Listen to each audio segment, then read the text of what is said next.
বাংলাদেশের ফুটবলে প্রবাসীদের হাত ধরে উঠেছে নবজাগরণের সুর। একের পর এক প্রবাসীরা ছুটে আসছেন লাল সবুজের জার্সি গায়ে জড়ানোর জন্য। বিশেষ করে হামজা চৌধুরীর আগমনের পর প্রবাসীদের আগ্রহ বেড়েছে কয়েক গুণ। বাফুফে থেকে জানানো হয়েছে, জুন মাসে ট্রায়াল দেওয়ার জন্য আসছেন অন্তত 14 জন প্রবাসী ফুটবলার। ট্রায়াল দিতে আসা ফুটবলারদের বেশিরভাগই বয়সভিত্তিক দলে খেলে থাকেন, যার কারণে তারা প্রায় সবাই হতে পারেন লম্বা রেসের ঘোড়া। একই সাথে বাফুফের রাডারে থাকা এসব প্রবাসীদের হাত ধরেই বদলে যেতে পারে বাফুফের চিত্র। হামজা চৌধুরী আসার পর যেভাবে স্পন্সরদের আগ্রহ বেড়েছে, তাতে বাফুফেও প্রবাসীদের ব্যাপারে ইতিবাচক মনোভাব লালন করছে। বাফুফের রাডারে থাকা প্রবাসীদের মধ্যে সামিদ সোমকে নিয়ে পরিকল্পনা সাজানো হচ্ছে।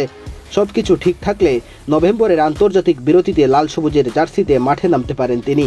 সেক্ষেত্রে ভারতের বিপক্ষে ঘরের মাঠের ম্যাচেই তাকে হামজার সতীর্থ হিসেবে দেখা যেতে পারে। সামিদ সোম খেলেছেন কানাডার অনূর্ধ্ব 20 এবং 21 দলের হয়ে, জড়িয়েছেন কানাডার জাতীয় দলের জার্সিও। তবে আপাতত জাতীয় দলের বাইরে আছেন বাংলাদেশি প্রবাসী এই ফুটবলার, যার কারণে বাংলাদেশের হয়ে খেলার সম্ভাবনা বাড়ছে। বাফুফের টিম ম্যানেজমেন্ট থেকে জানানো হয়েছে, জুনের আন্তর্জাতিক ব্রেকে সামিদ সোমকে নিয়ে আসার পরিকল্পনা থাকলেও সেটা কিছুটা জটিল। সব প্রক্রিয়া সম্পন্ন করতে সময় লাগবে, যার কারণে তারা আশা করছেন সব ঠিক থাকলে আগামী নভেম্বরে তাকে বাংলাদেশের জার্সিতে দেখা যাবে। 2023 সালে কানাডার প্রিমিয়ার লিগে চ্যাম্পিয়ন হয়েছিল ক্যাভালরি এফসি। সেই দলে খেলছেন সামিদ সোম। সামিদ সোম নিজেই বাংলাদেশের হয়ে খেলার জন্য আগ্রহ প্রকাশ করেছিলেন।